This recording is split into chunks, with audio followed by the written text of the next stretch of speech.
I'm going to ask you to put your hands together and welcome Sabrina.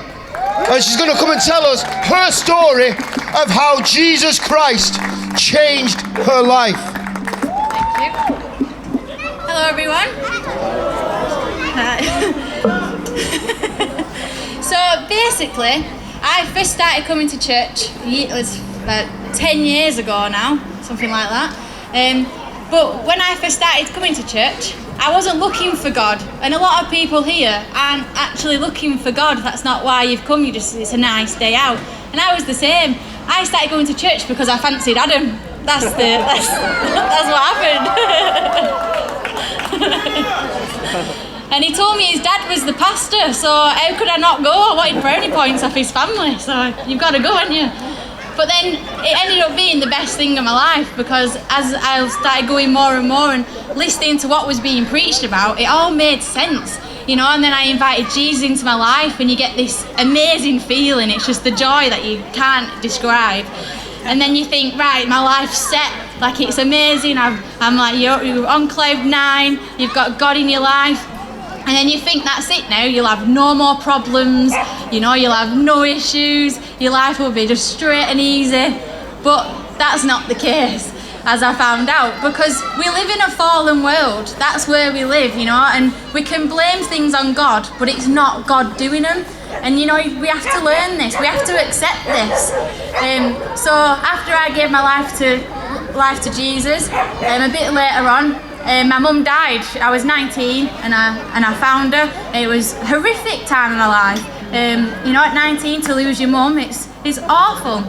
And I was so angry at that point. You know, I was at this point where I was saying, I've given my life to God. Like, why has this happened to me? Like, I should be just having an amazing, carefree life now.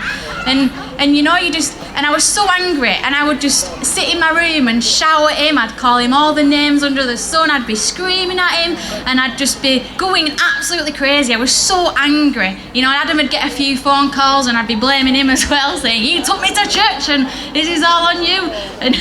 And bless him, he stuck by me. He didn't leave me. But yeah, it was this anger that I was feeling. But then as time went on, and as I actually started to listen to what Adam was telling me, you know, he kept saying, God didn't kill your mum. That's not what he did. That's not what he's about. You know, and as I realised that when I was shouting at God, like, I either did believe that I was real, or I was actually a nutcase, because I was shouting at nothing. And when I was shouting at him, I could feel him trying to hug me, and I'd sit there like doing this, like, get off me, and screaming at him. And I realised that he was trying to hug me, he was trying to love me, even though I was calling him every name, and I was so angry at him, and he was still trying to hug me and love me. And then it just like dawned on me that, yeah, he didn't kill my mum, he didn't do that. He's still trying to love me even when I hate him, and even when I'm so angry at him. And I just thought, I just need to fully give my life to him, and really mean it, and fully give my life, my whole life to him. And I did. And it's literally been the best moment of my life since.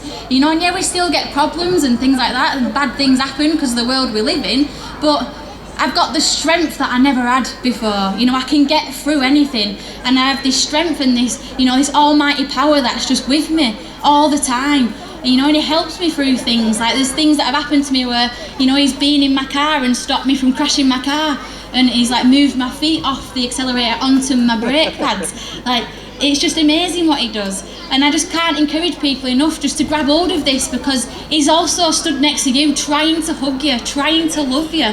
But we just don't let him sometimes. Even if you're sat there hating God because of something that's happened to you, he's still next to you, loving you and pleading with you just to accept him, just to give him a chance and let him prove to you that it's not him that's doing that in your life.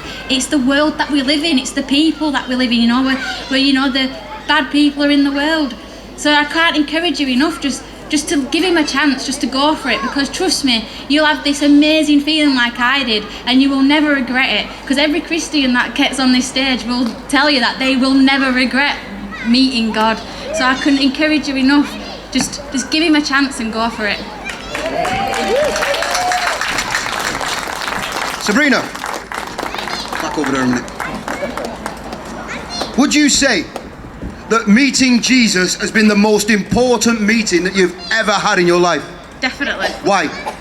Because I just have this, like I said, the strength that you get and there's the life that you live, just knowing that I'm going to heaven, that there's a God that can get me through anything that gets faced in my life.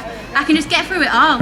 Just living with that peace. How can there be anything better than that? And would you say when you had no hope, that he delivered hope into your life?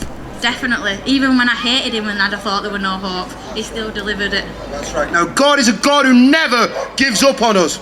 No matter how many times we would turn our back, God never gives up. That's the truth. It is the truth. It's the truth. Give her a big hand. This takes a lot to do. Thank you so much, Sabrina.